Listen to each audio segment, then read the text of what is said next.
በቃ ወስኛለሁ። ይኸውልህ እኔ ድጋሚ መተት የሚያረግባት አኖ እጠብቃታለሁ።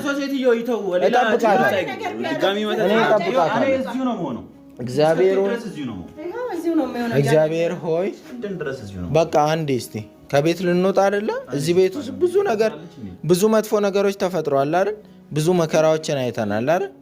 ስለዚህ ሁላችንም አሁን የምንሄድበት መንገድ እንግዲህ የእግዚአብሔርን መንገድ መርጠናል። ስለዚህ እግዚአብሔር ሆይ እርዳን፣ አግዘን። በቃ ይሄንን ነው የምናደርገው። ስለዚህ ጉዟችን ከእግዚአብሔር ጋር ደግሞ ያለውን ጉዞ ደግሞ እንጀምራለን ዛሬ ማለት ነው እና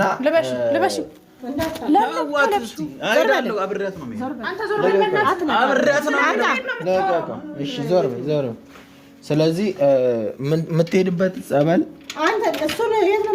አይደለም የምትሄድበትን ጸበል ማወቅ ስለሌለበት መጀመሪያ እሱ ይውጣ። ሰባት ፍጠር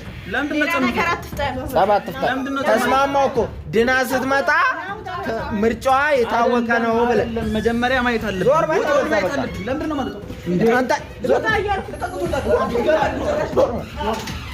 ዞር በል በቃ ሂድ።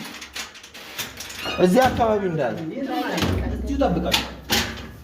ዞር በል እያልኩ እኮ ነው። ሂድ። አትስማማም እንዴ በሀሳቤ? አንተ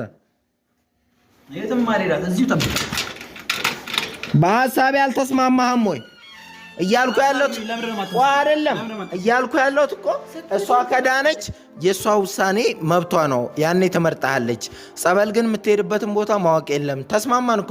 ለስንት ቀን ነው የምትሄደው ጸበል? ለስንት ቀን የምትሆን ስድን ብቻ እስክትድን ድረስ አትወጣም።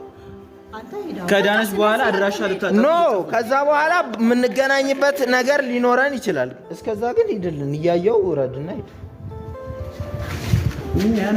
ሂድ አልክ።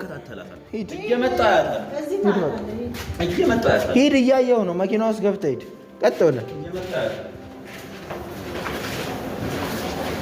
በቃ እኛ በጀርባ በኩል ወጥተን ይዘን ተዘጋጀ ውስጥ መኪና ውስጥ ይዘን በምንም ታምር ታዲያ ይሄ ሚስጥር ያለችበትን ቦታ ማንም ሰው አንተ ካልነገርከው እኮ ማንም ሰው ሊነግር አይችልም።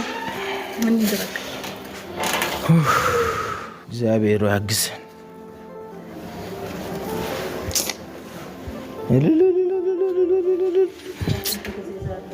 ተመስገን። ነይ ቆይ ፍቅር